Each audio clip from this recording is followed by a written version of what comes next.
अभी यस करना मत, अलाउड नहीं है इंडिया में। काफी बार घर वाले भी इस चीज को लेकर परेशान होते हैं कि यार भाई तलाक करवाएगा तू मेरे यहाँ पे। बदली जिंदगानी बी टेक एमबीबीएस की फीस नहीं थी तो फिर देखा उसने सपना सीए बनने की ठानी के लिए। अभी अगर आप सीए बनते हैं गाइस, ट्रस्ट मी, आपकी पहले महीने की सैलरी। जी हाँ दोस्तों, मैं शुभम तिवारी आप सभी का स्वागत करता हूँ अपने चैनल सूरज सीएस पर। और आज मैं बात करने वाला हूँ one of the most favourite faculty of CA Anshul Agrawal sir से। सर, सबसे पहले आपका बहुत बहुत धन्यवाद, आपने अपने कीमती शेड्यूल में से, प्रीशियस टाइम में से हमसे बात करने के लिए अपना समय निकाला। Thank you so much Shubham, thank you so much for calling me, inviting me. और काफी समय से हम लोग कोशिश कर रहे थे कनेक्ट करने की। Yes sir. आई थिंक कितने महीने हो गए शुभम, 4-5 महीने हो गए शायद। More than the 7 months we are हाँ, 7 मंथ्स। कनेक्टिंग इन नवंबर। मुझे याद है फर्स्ट टाइम हमने ट्राई किया था जब मैं बैंगलोर में रहता था, तब आपने मुझे अप्रोच किया था, हम यस कनेक्ट भी कर यस पाए सर। बट हो नहीं पाया था। But yes, yes this is the right time. Thanks so much Shubham. Thank you.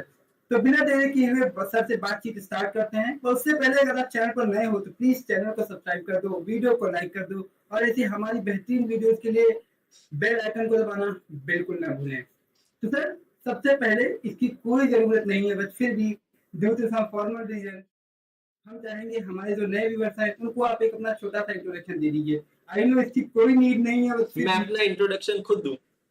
Yes sir, okay, something new. That's amazing. सो जितने भी व्यूअर्स यहाँ पर देख रहे हैं सबको मेरा प्रणाम। मेरा नाम है अंशुल अग्रवाल। मैंने फर्स्ट अटेम्प्ट में सीए और सीएस एक साथ कंप्लीट किया है 2011 में। I am born in Jodhpur Rajasthan. मैं बिलोंग करता हूँ अमरावती महाराष्ट्र से। एजुकेशन मेरा हुआ है पुणे से। और पिछले 6 महीनों से मैं अभी रह रहा हूँ इंदौर में। उससे पहले मैं रहता था बैंगलोर में। मेरी लाइफ काफ़ी रोलर कोस्टर लाइफ रही है। मैं सीए स्टूडेंट्स को पढ़ाता हूँ और पढ़ाई में बहुत ज़्यादा इंटरेस्ट नहीं रखता था, लेकिन फर्स्ट अटेम्प्ट में सीए सीएस क्रैक किया है। Now it's a story. और उसके बाद में मैं एक स्टार्टअप का डायरेक्टर था और आज मैं खुद एक स्टार्टअप का फाउंडर हूँ और उसको ओन करता हूँ। मैं पढ़ाने में इसलिए बिलीव करता हूँ बिकॉज मैं बिलीव करता हूँ कि इस देश के जो सबसे बेहतरीन माइंड्स हैं, सबसे क्रिएटिव माइंड्स हैं, अगर वो माइंड्स सेल्फिश ना बनकर अपने बारे में, सिर्फ अपने बारे में ना सोचकर अगर वो टीचिंग में आते हैं तो वो एक क्रिएटिव माइंड, हजारों लाखों क्रिएटिव माइंड बना सकते हैं जो फाइनली किसी दिन हमारे देश को आगे लेकर जाएगा। मुझे गाना गाना पसंद है। I been an Indian Idol contestant.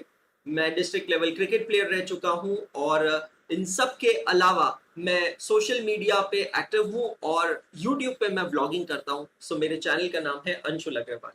Thank you so much Shubham. Okay sir. Sir, वैसे आपने मेरे 3-4 क्वेश्चन यहीं पे खत्म कर दिए। अच्छा, रियली? ओके सर, सबसे पहला सवाल मेरा ये है, अब आप कैसा फील कर रहे हैं अपनी CA classes, own CA classes having एकाग्रता? रियली स्पीकिंग मैं पहले भी बहुत अच्छा फील कर रहा था। जब मैं पहले अनअकैडमी के साथ काम करता था तो मैं उसको भी अपना ही समझता था। मेरा बहुत सिंपल है, मेरी जिंदगी में मैंने बहुत ज्यादा जॉब चेंजेस नहीं किए हैं और यस मैंने सर। जहां पर भी काम किया है मैंने पूरी तरह ईमानदारी से, लॉयल्टी से काम किया है। और यस सर। काफी लोग होते हैं फ्रीलांसिंग करते हैं, एक साथ 3-4 लोगों का काम करते हैं, 3-4 लोगों के लिए काम करते हैं, बट मैंने कभी भी काम किया है तो I work for only 1 person. मतलब it's will be very interesting for you to know Shubham. Yes मैं जब यस पुणे में पढ़ाता था तो मेरी जो अकेडमी थी जहां मैं पढ़ाता था, जावरिस प्रोफेशनल एकेडमी प्राइवेट लिमिटेड नाम था, जो अब बंद हो चुकी है। वहां जब मैं पढ़ाता था तो मेरे पास बहुत सारी बाकी अकेडमी से ऑफर्स थी कि आप एक सर। सब्जेक्ट हमारे यहाँ पढ़ा दो, एक बैच हमारे यहाँ पढ़ा दो, लेकिन मैंने कभी वो ऑफर्स को परस्यू नहीं किया। जब मैं अन अकेडमी में भी था तो मेरी जो अन अकेडमी की ग्रोथ थी वो सब लोगों के सामने है। मतलब आप यूट्यूब पे जाकर देख सकते हैं। उसका रीजन बहुत सिंपल था कि मैं बहुत फोकस था और कमिटेड था। तो मैं आज जब एकाग्रता खुद मैंने बनाया है तो मैं उसके लिए भी उतना ही फोकस्ड हूँ। मतलब honestly speaking I am sure जिस भी बच्चे ने सवाल पूछा होगा उसको पूछने का इंटेंशन ये होगा कि सर पहले आप किसी और के लिए पढ़ाते थे, अब आप खुद के लिए पढ़ाते हो, तो आप कैसा महसूस कर रहे हो? यार मेरा जवाब सिंपल है। मैं पहले जितनी शिद्दत, कमिटमेंट और डेडिकेशन से काम करता था अन अकेडमी के लिए, मैं अभी भी उतनी ही शिद्दत, कमिटमेंट और डेडिकेशन से काम करता हूँ एकाग्रता के लिए। मतलब प्लेटफॉर्म बदलने से मेरे अंदर कोई चेंज नहीं। Yes. Okay sir. Speaking I am sure जिस भी बच्चे ने सवाल पूछा होगा उसको पूछने का इंटेंशन ये होगा कि सर पहले आप किसी और के लिए पढ़ाते थे, अब आप खुद के लिए पढ़ाते हो, तो आप कैसा महसूस कर रहे हो? यार मेरा जवाब सिंपल है, मैं पहले जितनी शिद्दत, कमिटमेंट और डेडिकेशन से काम करता था अनअकैडमी के लिए, मैं अभी भी उतनी ही शिद्दत, कमिटमेंट और डेडिकेशन से काम करता हूँ एकाग्रता के लिए। मतलब प्लेटफॉर्म बदलने से मेरे अंदर कोई चेंज नहीं। Yes, okay sir. अगला क्वेश्चन ये है कि how to handle pressure from family for clearing CA exam in first go. Okay, family pressure जो होता है ना, मुझे ऐसा लगता है कि आपको, there are two type of examples I can take over here. एक ऐसी फैमिलीज का जो काफी सपोर्टिव होती है, बच्चों के ऊपर प्रेशर नहीं होता है कि यार आप मेहनत करो, हम आपके साथ है, कोई बात नहीं बेटा, अटेम्प्ट्स लगते रहते हैं, डिफिकल्ट एग्जामिनेशन है, और ऐसे सपोर्ट की हमें काफी जरूरत पड़ती है। और दूसरी टाइप की फैमिलीज वो फैमिलीज होती है जो काफी ज्यादा मेंटल प्रेशर करती है, या हो सकता है कभी कभी ये प्रेशर इतना ज्यादा बढ़ जाए कि हम उसको टॉर्चर भी कह सकते हैं, एक तरीके का मेंटल टॉर्चर होता है। मुझे ऐसा लगता है यार ये सब जो है ना, ये हमारा जो सराउंडिंग है, ये सराउंडिंग कुछ हद तक हमारे कंट्रोल में है, कुछ हद तक हमारे कंट्रोल में नहीं है। I am talking about the outer surrounding. लेकिन हमारे भीतर जो सराउंडिंग है ना, इनर एनवायरनमेंट, वो पूरी तरह हमारे कंट्रोल में है। हिस्टोरिकली शुभम, आपने से बहुत सारे एग्जाम्पल देखे होंगे जहां पर लोगों को उनके परिवार से सपोर्ट नहीं मिला था, लेकिन फिर भी क्योंकि उनका इनर एनवायरनमेंट काफी स्ट्रांग था, वो अंदर से काफी डिटरमाइंड थे, उन्होंने वो अचीव करके दिखाया जो वो करना चाहते थे। मैं दो एग्जांपल्स यहाँ पे कोट करूंगा। नंबर वन, श्री धीरूभाई अंबानी जी का। अगर आपने मेरी क्लास अटेंड की है तो आपने धीरूभाई अंबानी जी की स्टोरी सुनी होगी। आपको याद है मैंने बताया था धीरूभाई अंबानी जी, जिनके पिताजी एक स्कूल के एक टीचर थे, वो चाहते थे कि उनका बेटा पढ़ाई में अव्वल आए, मेधावी छात्र बने और वो दूसरे लोगों की तरह जॉब करे। लेकिन श्री धीरूभाई अंबानी जी को इसमें रुचि नहीं थी, उनको बिजनेस करना था, धंधा करना था। तो पिताजी की तरफ से कोई सपोर्ट नहीं था, और माताजी क्योंकि पिताजी के अधीन थी, उनकी तरफ से भी कोई सपोर्ट नहीं रहा। तो धीरूभाई अंबानी जी ने अपनी राह चुनी, उस पे चले, और माता पिता से बगावत किए बिना उन्होंने अपने लक्ष्य को हासिल किया। दूसरा एग्जाम्पल, हम सब लोगों ने मूवी देखी है MSD एन अनटोल्ड स्टोरी। आज भी आप याद करिए, महेंद्र सिंह धोनी जी के जो पिताजी हैं, वो चाहते थे कि वो एक सरकारी नौकरी करे। इनफैक्ट MSD के पिताजी तो काफी खुश हुए जब उनको खड़गपुर में ऐसे TC जॉब लगी थी। लेकिन जब उन्होंने वो जॉब को क्विट करके अपनी राह चुनी और उस पर आगे बढ़े, तो वो मूवी का एक सीन याद कीजिएगा, जब पिताजी ने MSD के कंधे पे थपथपाया और उनसे कहा था कि आज मुझे गलत साबित होकर काफी खुशी महसूस हो रही है। तो मैं ये कहना चाहूंगा भाई, देखो क्या होता है ना, आपकी लाइफ में चैलेंजेस आएंगे। अब अगर किसी की लाइफ में ये चैलेंजेस परिवार की तरफ से नहीं आएंगे तो बाहर की तरफ से आएंगे, करेक्ट? चैलेंजेस आना निश्चित है। अब ये आपको देखना है आप इन चैलेंजेस से कैसे लड़ते हैं या इनका सामना करते हैं। अगर मन में लक्ष्य एकदम क्लियर है, फोकस्ड है, तो आप इनका सामना करेंगे। You don't have control on outer environment, but आपका कंट्रोल है अपने inner environment. Okay sir, next question भी बहुत इंटरेस्टिंग है कि अंशुल सर की तरह बनने के लिए सीए के अलावा और क्या करना पड़ेगा? मुझे पता नहीं एग्जैक्टली मेरी तरह मतलब क्या बनना चाहते हैं, but I don't know, maybe question मैं एक सिंपल चीज बताता हूँ। You have to always be hungry for knowledge. कुछ भी सीखने के लिए, ज्ञान पाने के लिए आपको बहुत हंग्री होना पड़ता है। कुछ एग्जांपल्स देता हूँ मैं आपको इसके, कि मैं कैसे नॉलेज के लिए हंग्री हूँ और मैं उसके लिए क्या करता हूँ। अभी करना मत अलाउड नहीं है इंडिया में। तो मुझे याद है कि मैं जब प्लेन से एक बार सफर कर रहा था, ये बात कुछ 2010-11 के आसपास की है। मैं प्लेन से सफर कर रहा था, कहीं से कहीं पे जा रहा था, तो मेरे अंदर बहुत क्यूरियोसिटी हुई, जिज्ञासा हुई है जानने की आखिर ये प्लेन उड़ता कैसे। तो जब अगर आपने कभी फ्लाइट की यात्रा की होगी तो आपको पता है कि एयरपोर्ट पे काफी देर पहले पहुंचना पड़ता है, फिर गेट पे जाना पड़ता है, इंतजार करना पड़ता है। तो मैंने क्या किया, उस पूरे प्रोसेस में कई लोगों से इंटरेक्शन करना चालू किया। ये प्लेन क्या होता है, कैसे उड़ता है, हर चीज के पीछे सवाल उठाए और सवालों का जवाब जानने की कोशिश की। तो अगर हम एयरपोर्ट में घुसते हैं तो इतनी स्ट्रिक्ट चेकिंग क्यों होती है? ऐसा क्यों नहीं है कि रेलवे में इतनी स्ट्रिक्ट चेकिंग नहीं होती है? फिर जब मैं प्लेन में बैठा और प्लेन टेक ऑफ कर चुका था, तो मैंने एयर होस्टेस से रिक्वेस्ट किया कि मुझे जाकर कॉकपिट देखना है। कॉकपिट वो जगह होती है जहां पर पायलट बैठते हैं, जहां से बैठकर प्लेन उड़ाया जाता है। आपकी जानकारी के लिए, अब अलाउड नहीं है, उस समय अलाउड था।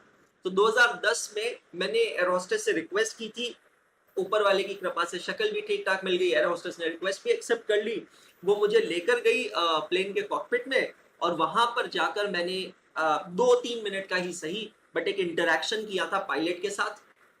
पायलट ने मुझे समझाया एक मोटा मोटी तरीके से कि कैसे इतने सारे बटन्स होते हैं, किसका क्या यूज होता है।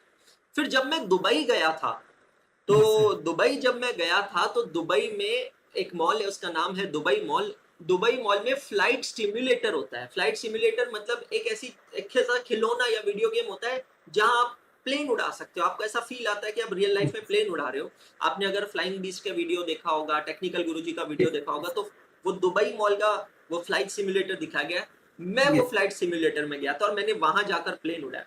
तो ऑब्वियसली देखो, मुझे कमर्शियल पायलट बनना नहीं है, लेकिन एक मन के अंदर जिज्ञासा थी, इच्छा थी जानने की कि ये कैसे होता है। आप समझ रहे हो? So I am very hungry for knowledge. मैं ये नहीं सोचता कि इससे मार्क्स मिलेंगे क्या, ये सिलेबस में है क्या। दूसरी चीज जो मेरे अंदर है वो है I challenge my self a lot. मैं खुद को बहुत चैलेंज करता हूँ। जब भी मुझे लगता है कि मैं कंफर्ट जोन में आ रहा हूँ, मेरा शरीर कंफर्ट जोन में आ रहा है, मैं तुरंत एक नया चैलेंज खुद को देता हूँ।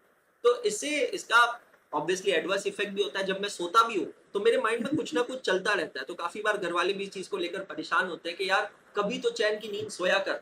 बट कभी कभी मेरे साथ लिटरली, जैसे अब कल मेरा नया बैच चालू हो रहा है, I am telling you there are thousands of ideas running in my mind today.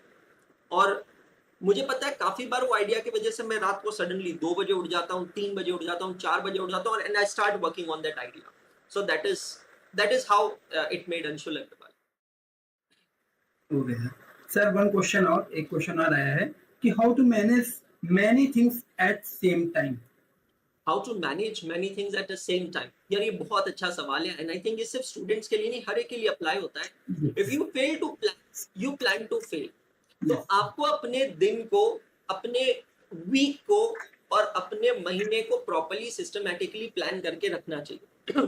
जब मैं स्टूडेंट था तो स्टूडेंट लाइफ में मैं एक डायरी मेंटेन करता था। आज भी मैं अपने स्टूडेंट से कहता हूँ आपको एक डायरी मेंटेन करनी चाहिए, जिसमें आपको लिखना चाहिए कि आपने आज क्या किया है, और आज रात को सोने से पहले अगले दिन की प्लानिंग करनी चाहिए। तो आपने वो डायरीज देखी है जिसमें कैलेंडर डायरीज होती है, जिसमें हर दिन का एक पेज बना हुआ आता है ना, काफी बार तो गिफ्ट्स में आती है वो डायरीज। तो मुझे ऐसा लगता है कि वो डायरी जो है उसमें मुझे आज के डेट पे अपना आज का पूरा लिखना चाहिए कि मैंने आज दिन में क्या क्या किया है। और वो ऐसे नहीं कि मुझे शाम में बैठ के लिखना चाहिए, वो मुझे मेरे साथ रखना है पूरे दिन। और जब भी मैं जो भी चीज कर रहा हूँ, सपोज मैं पढ़ रहा हूँ तो मैं लाइब्रेरी में पढ़ रहा हूँ, मैं क्लास में पढ़ रहा हूँ, मैं कौन सा सब्जेक्ट पढ़ रहा हूँ, मुझे वो वहां पर मेंशन करना चाहिए। और आज रात को सोने से पहले मुझे उसी पेज पे अगले दिन की प्लानिंग करके रखनी चाहिए, ताकि कल सुबह जब मैं उठूं तो मेरे सामने गोल हो के मुझे क्या करना। ये तो हो गया शॉर्ट टर्म गोल। फिर आता है medium term goal and long term goal. Medium term goal मतलब मुझे अपने हफ्ते की प्लानिंग करके रखनी, और लॉन्ग टर्म गोल मतलब मुझे लंबे समय तक, पूरे महीने की, 6 महीने की प्लानिंग करके रखनी है। तो मेरे हिसाब से ना planning is the most important thing. बहुत सारे लोग पता है यहाँ पर फेल होते हैं। आप समझना, any action without plan will not give result. ध्यान से सुनना, any action without plan will not give result, any plan without action will also not give result. No action, no plan will also not get result.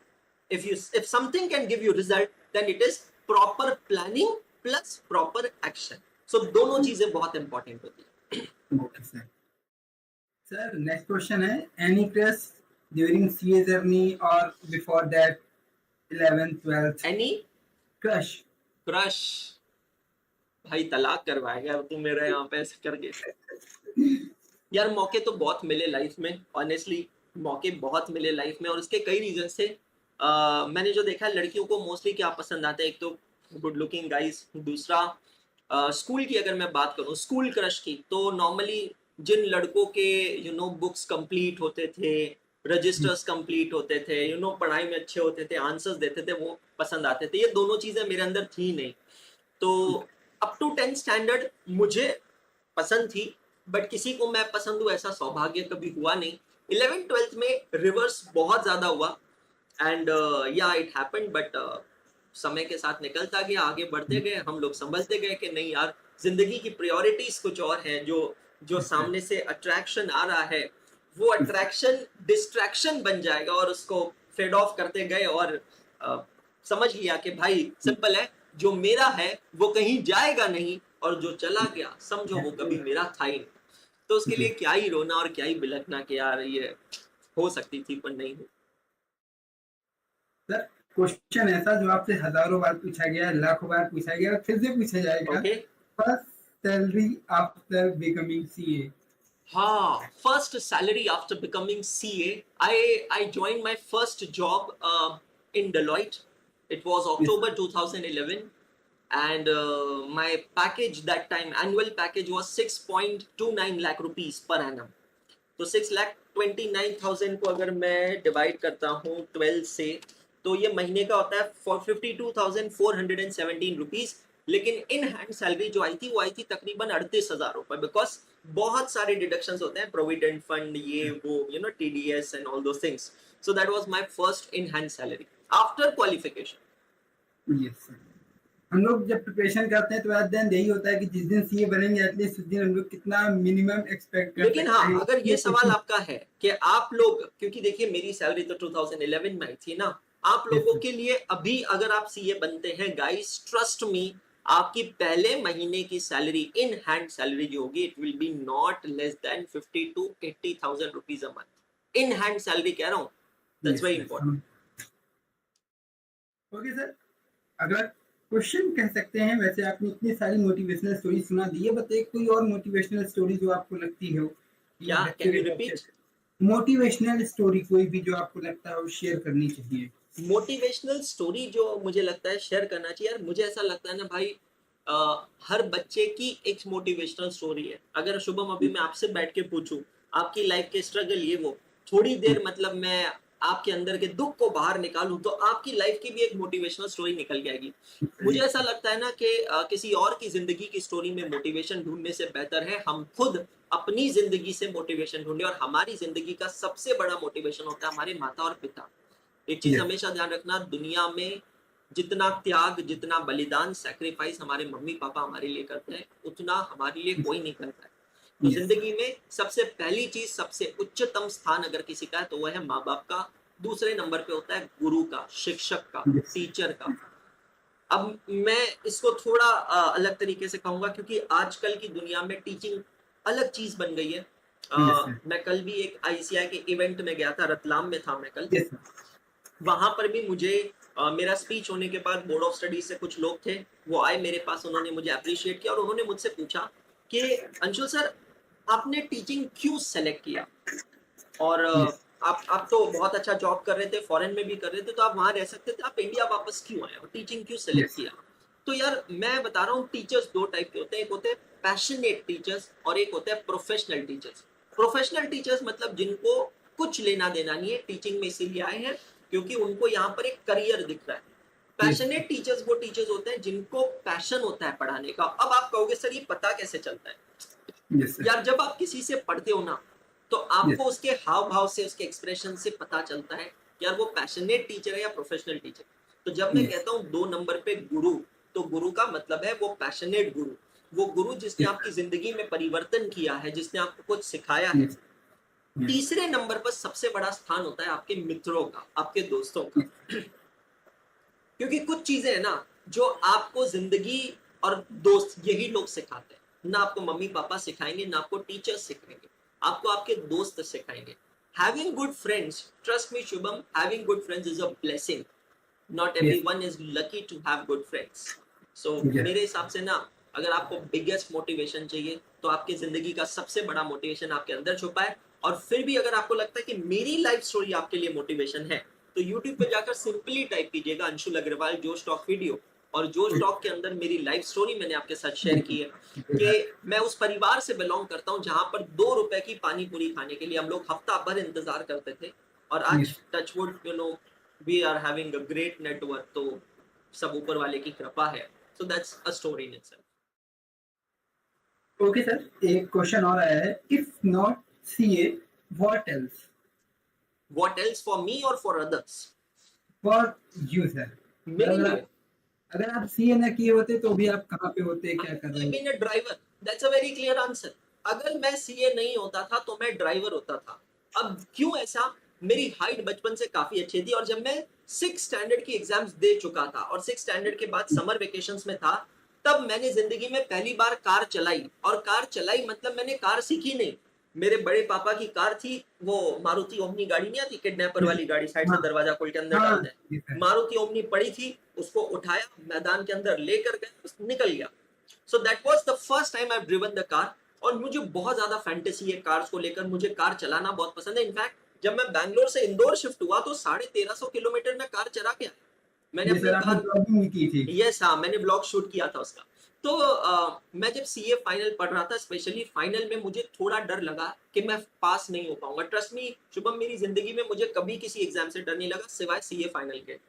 तो उस समय दिमाग में अलग अलग थॉट्स आते थे कि यार अगर मैं सीए नहीं बना तो मैं क्या बनूंगा। तो मैंने सोच लिया था मैं ड्राइवर बनूंगा और मैं अपने शहर का सबसे बेहतरीन ड्राइवर बनूंगा। मतलब ऐसा ड्राइवर, एक सेलिब्रिटी ड्राइवर कि यस यार हर एक इंसान चाहता है कि मेरा ये ड्राइवर। आज जब एक चाय वाला मशहूर हो सकता है, एक वड़ा पाव यस वाली मशहूर हो सकती है, एक police inspector, traffic police inspector जो इंडिया में डांसिंग कॉप के नाम से यस मशहूर है, वो मशहूर हो सकता है, तो एक ड्राइवर क्यों नहीं हो सकता। तो अगर मैं सीए नहीं बनता था ना, I would have certainly became a driver.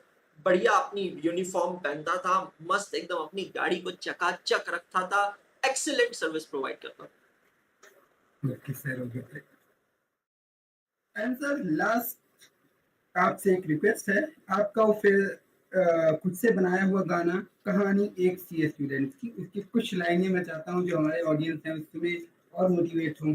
अच्छा, आप चाहते हैं मैं उसको परफॉर्म करूं? ओके, सर परफॉर्म नहीं कह सकता क्योंकि नहीं चलो वो कोई प्रॉब्लम रिक्वेस्ट नहीं। कर सकता अच्छा, हूँ सर। आपने सुना है वो गाना पूरा अच्छे से? यस सर मैंने वो गाना सुना था। चलिए मैं उसकी कुछ लाइंस गाता हूँ और फिर हम उस ओके गाने के ऊपर 2 मिनट डिस्कशन करेंगे, ठीक है? ओके 3, 2, 1 गो। आओ सुनाता हूँ तुम्हें एक कहानी। एक था परिंदा जिसकी बदली जिंदगानी, बीटेक एमबीबीएस की फीस नहीं थी तो फिर देखा उसने सपना सीए बनने की ठानी। दोस्त लड़कियां घुमाते और मैं करता था पढ़ाई, फाउंडेशन के बुक्स ने मेरी वाट लगाई, रिश्तेदारों ने भी मुझे काफी बातें सुनाई, तुझसे नहीं होगा तू रहने दे भाई। दिन में आर्टिकलशिप, रात में पढ़ाई, ना जाने कितने रात पार्ले जी पे बिताई। पेट में की भूख नहीं ज्ञान की बढ़ाई, बुरे वक्त ने मुझे सबकी असलियत दिखाई। जब चाहिए थे पैसे तब ये बात समझ आई, कोई काम नहीं आता सब नाम के है भाई। हालत थी खराब पर चेहरे पे स्माइल, तो जोड़ा फोन को टेप से टूटी मेरी life. This song is nothing but it is a story of every single student, not just CA student but every single student. Shubham, आप इसे रिलेट कर सकते हैं अपनी लाइफ से? 110%। क्या क्या हुआ इसमें से आपकी लाइफ के अंदर? सर जैसे आपने बिस्किट वाली जो लाइन बोली, तो हाँ, बिस्किट की लाइफ पे लाइफ चलती है, ठीक है सर। और फाउंडेशन के बुक्स, मतलब एक एक वर्ड में, इवन नॉट ओनली वर्ड, अगर बात करें तो उस वर्ड के पीछे भी एक स्टोरी बन जाती है। आप कोई भी वर्ड जो आप बोल रहे हो, तो एक वर्ड है तो उसके पीछे हर पर्सन की अलग अलग स्टोरी होगी, हर सीए स्टूडेंट की अलग अलग स्टोरी होगी। that's amazing यार, that's सर amazing. आपके दिमाग में कहाँ से क्वेश्चन आया, मतलब कहाँ से आया कि ऐसा लिखना चाहिए ये लाइनें? आई नो कि इसको सोचने में बिल्कुल समय नहीं लगा होगा, क्योंकि ये ऐसी चीजें हैं नहीं कि नहीं, बस इसको लिखते सोचने में, एग्जीक्यूट करने जाओ। में बहुत समय लगा।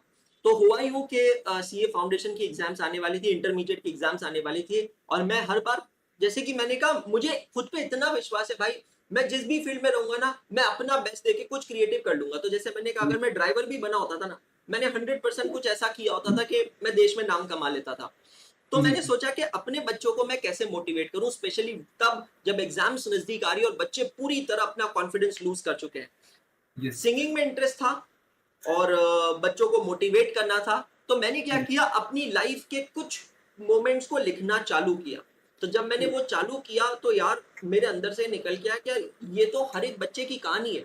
और मैंने इंडिया टूर किया था, पूरा देश ट्रैवल किया, बच्चों से मिला, तो मैंने देखा कि यार ये कहानी तो हर बच्चे की है। तो फिर मुझे समझ में आ रहा, ये तो कहानी एक सीए स्टूडेंट की है। फिर एक काम करता हूँ, ये जो कहानी मैंने लिखी है, अब इसको मैं थोड़ा राइमिंग बनाने की कोशिश करता हूँ, और राइमिंग बनाकर मैं क्यों ना उससे एक गाना बना। Then I contacted some music companies, music composing companies, जिन्होंने म्यूजिक कंपोज किया। मुंबई की कंपनी थी।